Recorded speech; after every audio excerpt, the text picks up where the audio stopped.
Genesis chapter 7, verses 1 through 24. Genesis chapter 7. The Lord then said to Noah, Go into the ark, you and your whole family, because I have found you righteous in this generation. Take with you 7 pairs of every kind of clean animal, a male and its mate, and 1 pair of every kind of unclean animal, a male and its mate, and also 7 pairs of every kind of bird, male and female, to keep their various kinds alive throughout the earth. 7 days from now I will send rain on the earth for 40 days and 40 nights, and I will wipe from the face of the earth every living creature I have made.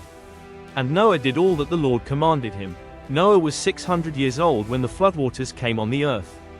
And Noah and his sons and his wife and his sons' wives entered the ark to escape the waters of the flood.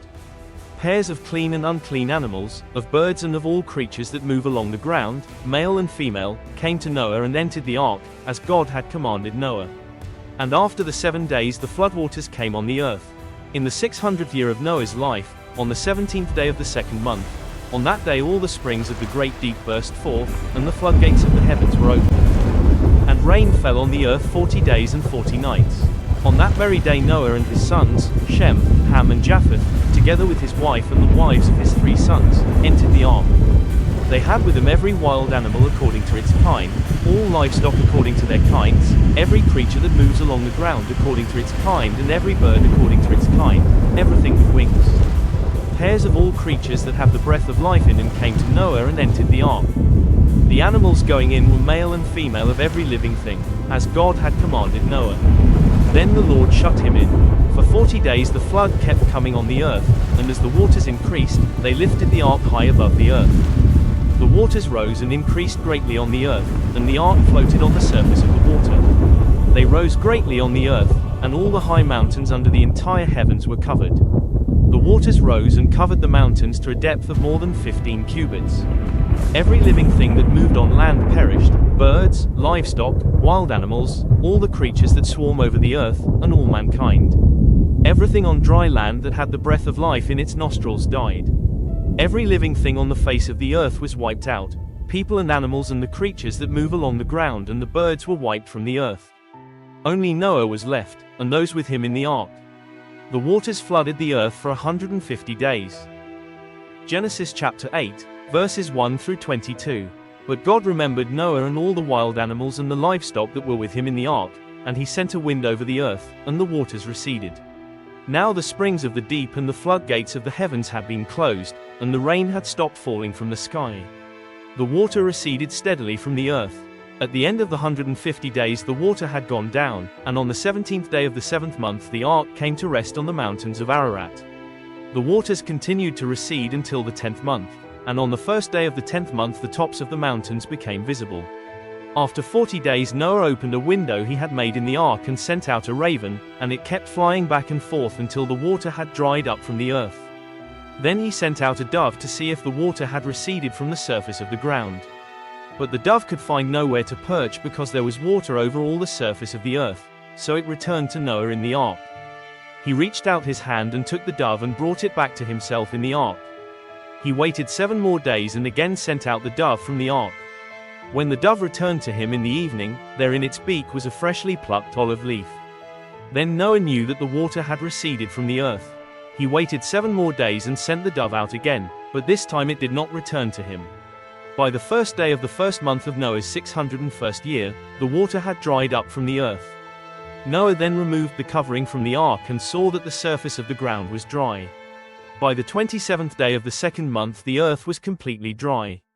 Then God said to Noah, Come out of the ark, you and your wife and your sons and their wives. Bring out every kind of living creature that is with you, the birds, the animals, and all the creatures that move along the ground, so they can multiply on the earth and be fruitful and increase in number on it. So Noah came out, together with his sons and his wife and his sons' wives. All the animals and all the creatures that move along the ground and all the birds, everything that moves on land, came out of the ark, one kind after another. Then Noah built an altar to the Lord and, taking some of all the clean animals and clean birds, he sacrificed burnt offerings on it. The Lord smelled the pleasing aroma and said in his heart, Never again will I curse the ground because of humans, even though every inclination of the human heart is evil from childhood. And never again will I destroy all living creatures, as I have done. As long as the earth endures, seed time and harvest, cold and heat, summer and winter, day and night will never cease. Genesis chapter 9, verses 1 through 29. God's covenant with Noah. Then God blessed Noah and his sons, saying to them, "Be fruitful and increase in number and fill the earth. The fear and dread of you will fall on all the beasts of the earth, and on all the birds in the sky, on every creature that moves along the ground, and on all the fish in the sea. They are given into your hands. Everything that lives and moves about will be food for you. Just as I gave you the green plants, I now give you everything. But you must not eat meat that has its lifeblood still in it. And for your lifeblood I will surely demand an accounting. I will demand an accounting from every animal, and from each human being, too, I will demand an accounting for the life of another human being. Whoever sheds human blood, by humans shall their blood be shed, for in the image of God has God made mankind.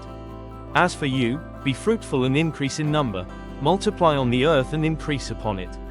Then God said to Noah and to his sons with him, "I now establish my covenant with you and with your descendants after you and with every living creature that was with you, the birds, the livestock and all the wild animals, all those that came out of the ark with you, every living creature on earth. I establish my covenant with you. Never again will all life be destroyed by the waters of a flood. Never again will there be a flood to destroy the earth." And God said, "This is the sign of the covenant I am making between me and you and every living creature with you, a covenant for all generations to come. I have set my rainbow in the clouds, and it will be the sign of the covenant between me and the earth. Whenever I bring clouds over the earth and the rainbow appears in the clouds, I will remember my covenant between me and you and all living creatures of every kind. Never again will the waters become a flood to destroy all life. Whenever the rainbow appears in the clouds, I will see it and remember the everlasting covenant between God and all living creatures of every kind on the earth." So God said to Noah, "This is the sign of the covenant I have established between me and all life on the earth." The sons of Noah. The sons of Noah who came out of the ark were Shem, Ham and Japheth. Ham was the father of Canaan. These were the three sons of Noah, and from them came the people who were scattered over the whole earth. Noah, a man of the soil, proceeded to plant a vineyard. When he drank some of its wine, he became drunk and lay uncovered inside his tent. Ham, the father of Canaan, saw his father naked and told his two brothers outside. But Shem and Japheth took a garment and laid it across their shoulders. Then they walked in backward and covered their father's naked body. Their faces were turned the other way so that they would not see their father naked. When Noah awoke from his wine and found out what his youngest son had done to him, he said, "Cursed be Canaan. The lowest of slaves will he be to his brothers." He also said, "Praise be to the Lord, the God of Shem. May Canaan be the slave of Shem. May God extend Japheth's territory. May Japheth live in the tents of Shem, and may Canaan be the slave of Japheth." After the flood Noah lived 350 years. Noah lived a total of 950 years, and then he died. Genesis chapter 10, verses 1 through 5. This is the account of Shem, Ham and Japheth, Noah's sons, who themselves had sons after the flood. The Japhethites. The sons of Japheth, Gomer, Magog, Madai, Javan, Tubal, Meshech and Tiras. The sons of Gomer, Ashkenaz, Riphath and Togarmah. The sons of Javan, Elisha, Tarshish, the Kittites and the Rodanites. From these the maritime peoples spread out into their territories by their clans within their nations, each with its own language. 1 Chronicles chapter 1, verses 5 through 7. The sons of Japheth, Gomer, Magog, Madai, Javan, Tubal, Meshech and Tiras. The sons of Gomer, Ashkenaz, Riphath and Togarmah. The sons of Javan, Elisha, Tarshish, the Kittites and the Rodanites. Genesis chapter 10, verses 6 through 20. The sons of Ham, Cush, Egypt, Put and Canaan. The sons of Cush, Seba, Havilah, Sabta, Ramah and Sabteka. The sons of Ramah, Sheba and Dedan. Cush was the father of Nimrod, who became a mighty warrior on the earth. He was a mighty hunter before the Lord. That is why it is said, like Nimrod, a mighty hunter before the Lord. The first centers of his kingdom were Babylon, Uruk, Akkad and Calneh, in Shinar. From that land he went to Assyria, where he built Nineveh, Rehoboth, Ir, Calah and Rezin, which is between Nineveh and Calah, which is the great city. Egypt was the father of the Luddites, Anamites, Leobites, Naphtuhites, Pathrusites, Casluhites, from whom the Philistines came, and Caphtorites. Canaan was the father of Sidon his firstborn, and of the Hittites, Jebusites, Amorites, Girgashites, Hivites, Arkites, Sinites, Arvadites, Zemarites and Hamathites. Later the Canaanite clans scattered and the borders of Canaan reached from Sidon toward Gerar as far as Gaza, and then toward Sodom, Gomorrah, Admah and Zeboim, as far as Lasha. These are the sons of Ham by their clans and languages, in their territories and nations.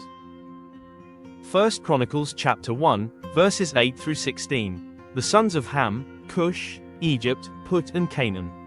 The sons of Cush, Seba, Havilah, Sabta, Ramah and Sabteca. The sons of Ramah, Sheba and Dedan. Cush was the father of Nimrod, who became a mighty warrior on earth. Egypt was the father of the Luddites, Anamites, Leabites, Naphtuhites, Pathrusites, Casluhites, from whom the Philistines came, and Caphtorites. Canaan was the father of Sidon his firstborn, and of the Hittites, Jebusites, Amorites, Girgashites, Hivites, Arkites, Sinites, Arvadites, Zemarites and Hamathites. Genesis chapter 10, verses 21 through 30. Sons were also born to Shem, whose older brother was Japheth. Shem was the ancestor of all the sons of Eber. The sons of Shem, Elam, Ashur, Arphaxad, Lud and Aram. The sons of Aram, Uzed, Hul, Gether and Meshech. Arphaxad was the father of Shelah, and Shelah the father of Eber. 2 sons were born to Eber. One was named Peleg, because in his time the earth was divided. His brother was named Joktan. Joktan was the father of Almodad, Shelith, Hazamaveth, Jerah, Hadoram, Uzal, Diklah, Obal, Abimael, Sheba, Ophir, Havilah and Jabab. All these were sons of Joktan. The region where they lived stretched from Mesha toward Saphar, in the eastern hill country. 1 Chronicles chapter 1, verses 17 through 23. The sons of Shem, Elam, Ashur, Arphaxad, Lud and Aram. The sons of Aram, Uzed, Hul, Gether and Meshech. Arphaxad was the father of Shelah, and Shelah the father of Eber. 2 sons were born to Eber. One was named Peleg, because in his time the earth was divided. His brother was named Joktan. Joktan was the father of Almodad, Shelith, Hazamaveth, Jerah, Hadoram, Uzal, Diklah, Obal, Abimael, Sheba, Ophir, Havilah and Jabab. All these were sons of Joktan. Genesis chapter 10, verses 31 and 32. These are the sons of Shem by their clans and languages, in their territories and nations. These are the clans of Noah's sons, according to their lines of descent, within their nations. From these the nations spread out over the earth after the flood.